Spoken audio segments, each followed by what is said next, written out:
أهلا بكم مجددا مشاهدينا أينما كنتم. في هذه الفقرة وهذا اللقاء نتحدث عن فرقة الاستقلال أو فرقة جامعة الاستقلال للفنون والرسالة التي قدمتها للعالم خلال الجولة التي أجرتها في بعض دول العالم. نتعرف بشكل تفصيلي أكثر مع مدير الفرقة، مدير فرقة جامعة الاستقلال، السيد محمد قنداح. يسعد صباحك. صباح الخير أخت ريما، صباح الخير لفضائية عودة، صباح الخير لكل أبناء الشعب الفلسطيني في الوطن وفي الشتات وفي أبناء الجالية الفلسطينية في الدول العربية وفي أوروبا. أهلا وسهلا فيك ويسعد صباحك. احنا في البداية بنبارك لكم هاي الجولة وهاي الزيارة اللي كانت لأكثر من دولة في الوقت طبعا اللي أحيت فيه فرقة جامعة الاستقلال مجموعة من الفعاليات والتي تزامنت مع يوم التضامن مع الشعب الفلسطيني. هاي الدول طبعا كانت تشيك، سلوفاكيا والمجر والمغرب. بمجمل هذه الزيارة لهذه الدول وإحياء فرقة جامعة الاستقلال لمجموعة من العروض الفنية. صحيح. تلقت الفرقة دعوة للمشاركة بإحياء فعاليات يوم التضامن مع الشعب الفلسطيني في مجموعة دول أوروبية. كانت الفكرة من السفير خالد الأطرش سفيرنا في جمهورية التشيك، وحقيقة هنا كان التركيز في هذه الجولة على الدول الأكثر انحيازا لإسرائيل، أو خلينا نقول الدول اللي مش صديقة مع الشعب الفلسطيني. بالفعل وصلت الفرقة بتاريخ 19/11 إلى جمهورية التشيك. كانت المحطة الأولى والحفلة الأولى كانت بتاريخ 22/11، وتفاجأنا حقيقة يعني رغم انحياز دولة التشيك للجانب الإسرائيلي ورغم عدد الجالية القليل في التشيك، إلى أن هناك كان حفل يعني إذا جاز التعبير أكثر من رائع على المستوى الإداري، على المستوى الجماهيري، على مستوى التنظيم. كانت ليلة فنية فلسطينية صراحة بامتياز. نعم. وكما شهد بالإضافة إلى الجانب الثقافي كان هنالك بوفيه مفتوح للمأكولات الشعبية الفلسطينية. نعم. وكان عدد الحضور أكثر من 700 شخص في بلد نعتبرها غير صديقة مع الشعب الفلسطيني. نعم. طب أهمية هذا النوع من العروض في مثل هذه الدول، يعني بمعنى أنه مثل ما ذكرت كان في مشاركة واسعة ما كانت متوقعة في بلد يعني منحازة إلى جانب الاحتلال بشكل أكبر. كيف فهمت محمد أهمية هذا الموضوع لعرض التراث الفلسطيني؟ طبعا صحيح. أنا باعتقادي أن ما تقدمه الفرق الفنية والمجموعات الشبابية سواء كانت في الجانب الثقافي أو الجانب الرياضي هي خير وسيلة لتغيير الفكر الصهيوني حسب ما هو يعني أعدائنا يعني كيف مفهميننا أو مصوريننا. نعم. في الدول الأوروبية لا يفهموا إلا أن الشعب الفلسطيني لا يفهم إلا ثقافة الإرهاب والقتل وإلى غيره. عندما تذهب فرقة فلكلور وتؤدي ما تؤديه على خشبة المسرح، تظهر من خلالها ثقافة هذا الشعب وتاريخه وماضيه، يعني ابتسامة الصبايا، ابتسامة الشباب، الفرحة، كل هاي الأمور. يعني أنا بعتقد أن يعني يحدث تغيير كامل في الفكر في أوروبا، تحديدا في أوروبا، لأن زي ما تفضلت أن هنالك يعني الشعب أو اليهود يعني عاملين شغل إعلامي غير يعني تشويه حقيقي للشعب الفلسطيني. نعم.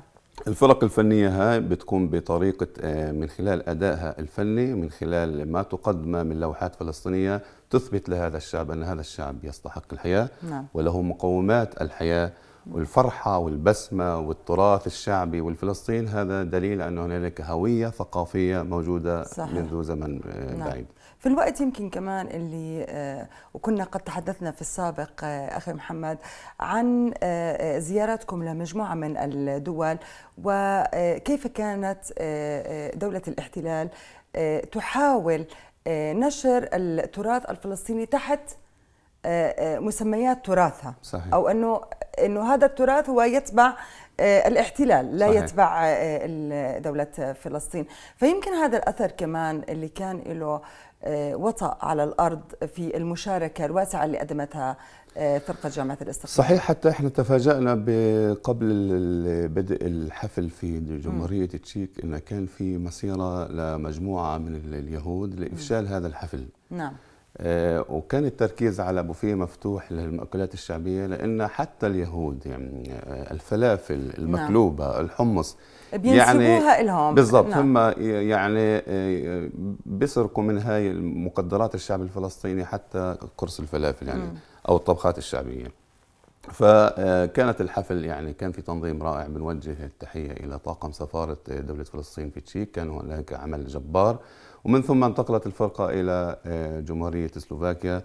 أيضا يعني كان حفل على مستوى عالي من التنظيم والنجاح والإقبال الجماهيري. نعم. ومن ثم انتقلت إلى جمهورية المجر. أيضا كان هنالك حفل فني رائع. أنا بعتقد أنها جولة الفرقة هاي من أنجح الجولات في أوروبا، حتى في أمريكا يعني. نعم. من حيث التنظيم والإقبال الجماهيري وكل شيء يعني. كان الحفل رائع جدا جدا في هذه الجولة وفي هذه الثلاث بكل المقاييس. نعم صحيح. نعم. طبعا زيارة المغرب تحديدا والإنجاز الذي حقق. ننتقل من الدول المعادية للشعب الفلسطيني إلى الدول الحبيبة والشقيقة، نعم، والتي تعشق فلسطين. يعني إحنا الآن نتوجه إلى المغرب. تلقت الفرقة دعوة من المغرب من سعادة السفير زهير الشن. نرفع له القبعة احتراما لأدائه وأداء سفارته على كل الأصعدة وليس الجانب الثقافي فقط. طبعا كان هنالك إحياء يعني لمجموعة من الحفلات الفنية أيضا بنفس المناسبة، بمناسبة يوم التضامن مع الشعب الفلسطيني، وكان ذلك بالشراكة مع وزارة الثقافة المغربية. أيضا نوجه لهم الشكر على كل ما قدموه لتسهيل عمل الفرقة. حقيقة الفرقة قامت بإحياء 4 حفلات في المغرب. في الحفل المركزي كان في الرباط، وكان بحضور جماهيري غفير يعني. القاعة امتلأت من ما ضلش ولا كرسي واحد، يعني انه يكون الجماهير فل باللغة البسيطة. نعم. بحضور وزير الثقافة المغربي وعدد كبير من الجانب الرسمي المغربي، وحشود جماهيرية سواء كانت من الشعب المغربي، نعم، أو من الجالية الفلسطينية في المغرب. نعم. ومن ثم انتقلت الفرقة إلى الدار البيضاء. أيضا عملت مهرجان ضخم جماهيري. ومن ثم إلى مراكش، وكانت حفلة أيضا يعني اعتبروها أنها من المناطق المهمشة في مدينة بني ملال. احنا يعني صار عندنا شوية إن هي خلينا نقول مدينة بعيدة 5 ساعات وإلى آخره. تمنينا أن لو في كل يوم حفلة في بني ملال على الإقبال الجماهير، نعم، وعلى عشق الجماهير للشعب الفلسطيني. بصراحة احنا شعرنا بذاتنا وبأن فلسطيني يعني أنت تشعر بقيمتك كفلسطيني عندما تذهب إلى المغرب أو إلى الجزائر أو إلى تونس. هون يعني لابد أن نشيد بأداء سفارة دولة فلسطين في المغرب. هنالك عمل جبار يقوم به السفير على الأرض، وليس فقط على الصعيد الثقافي، إنما على جميع النواحي. هنالك جهود من أجل توطيد العلاقات ما بين الشعب الفلسطيني والشعب المغربي على الصعيد الأكاديمي. يعني بنقدر نقول أن هنالك يعني سنويا في منح دراسية لطلبة الماستر والدكتوراه حتى البكالوريا.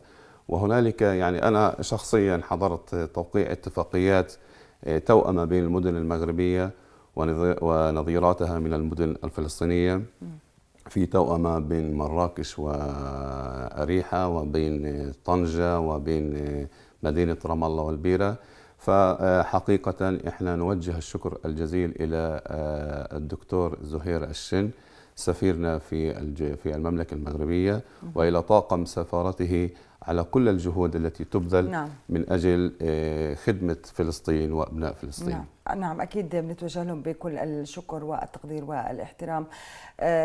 محمد، يعني اللوحات التي قدمتها فرقة جامعة الاستقلال في معظم هذه المدن التي زارتها خلال هذه الجولة، على ماذا اعتمدت وماذا تضمنت أيضا؟ احنا يعني محظوظين في الشعب الفلسطيني ان عندنا مخزون ثقافي. صحيح. يعني المغنيين والراقصين والمدربين يعني عندهم مخزون ثقافي يستطيعوا الابداع في هذا الجانب. نركز على قضيتنا الفلسطينية العادلة، على تمسك الفلاح بأرضه، على العلاقات والتعاون بين أبناء الشعب الفلسطيني، على المقاومة، على القدس، الأغاني الوطنية التي يعني تشد. وركزنا على الأغاني الثورة القديمة. يعني لما بيكون عندنا جالية لهم 20 و30 سنة يعني مش سامعين، وكان معانا عازف زجال فلسطيني يعني وعازف يرغول وشبابة، هاي واللبس اللي احنا بنركز عليه اللي هو الفلكلوري اللي هو السروال والدماية والقنباز. يعني أنا أشعر بالفخر والمحبة والسرور عندما ندخل هاي الفرحة على أبناء الجالية الفلسطينية اللي يعني مش قادرين يرجعوا على بلدهم ولهم فترة طويلة ما شافوا هذا الحكي. وحتى في توصيل رسالة الفن والتراث الفلسطيني صحيح. لكل اللي ما بيعرف هذا النوع من التراث، إنه هذا تراثنا وإحنا بنفتخر فيه وإحنا بنقدمه بالطريقة اللائقة. صحيح. حتى لفت انتباهي احنا في عنا سياسة في الفرقة ان اي دولة تحديدا الدول العربية بنشارك فيها بنشوف مين الأغنية او الشعبية الأكثر رواجا عندهم. فاحنا حضرنا هدية للشعب المغربي في أغنية يعني بحبوها كتير اللي هي تحرير الصحراء. عندهم كان باسمها صوت الحسن بنادي لرمالك يا صحراء اللي هو تحرير الصحراء. عملنا عليها جبناها ومنتجناها في الاستوديو وصفينا الصوت بطريقة يعني تليق في الأغنية، وعملنا عليها لوحة فنية. حلو. يعني كانت إهداء طبعا إهداء صحيح، إهداء من الشعب الفلسطيني عامة ومن فرقة الاستقلال الخاصة إلى المملكة المغربية ملكا وحكومة وشعبا. ما بقدر أوصف شعور الجماهير المغربية لما بيحضروا ما بتوقعوا لما بتبلش الموسيقى معقول يعني ان هاي الفرقة بدها تجيب هاي الأغنية وتدبك عليها بأدائهم بإمكانياتهم، كيف حفظوا الكلمات، كيف أتقنوا اللهجة. فكانت هاي يعني هدية رمزية نقدمها للشعب المغربي اللي صراحة بيستاهل أكثر من هيك بكثير. بالنسبة لنا. نعم. احنا أكيد بنتوجه لهم بكل الشكر ويعطيهم ألف عافية كل طاقم وأفراد فرقة جامعة الاستقلال. بنتمنى لهم مزيد من التقدم والنجاح والمشاركات أيضا على مستوى العالم. يسعد صباحك. بدنا احنا نستغل فضائيتكم الجميلة هاي اللي يعني لابد من لا يشكر الله الناس لا يشكر الله. هنالك يعني رسالة شكر لكل من يقوم بتقديم العون والمساعدة، ونخص بالذكر فضائية عودة. يعني أنتم لكم يعني دور مهم وكبير في نشر هاي الثقافة، في نشر كل القضايا. يعني صراحة يعني جهودكم مباركة. نبتدئ من فضائية عودة نقدم لها الشكر الجزيل، ونقدم برضو إليك أنت يعني شخصيا أخت ريما يعني شكر موصول. أيضا نقدم الشكر إلى جامعة الاستقلال.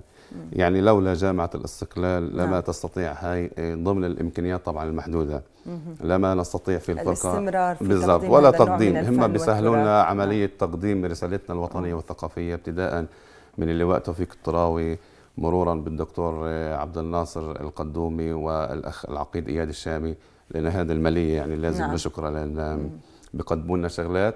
أيضا نتوجه بالشكر الجزيل إلى سفرائنا اللي كانوا معنا في الجولة، في سفير تشيك وسفير خالد الأطرش والسفير عبد الرحمن بسيسو في سلوفاكيا وأنطوانيت سيدن، وإلى الجالية الفلسطينية في كل هذه الدول. وهون لابد من إشادة مرة أخرى بأداء سفارة المغرب والسفير زهير الشن على كل المجهود الضخم الذي يقوم به هو وسفارته من أجل خدمة فلسطين وشعب فلسطين. يعطيهم ألف عافية. وجمعة مباركة على كل أبناء الشعب الفلسطيني، وشكرا لكم. شكرا أخ محمد قداح مدير فرقة جامعة الاستقلال. يسعد صباحك. شكرا.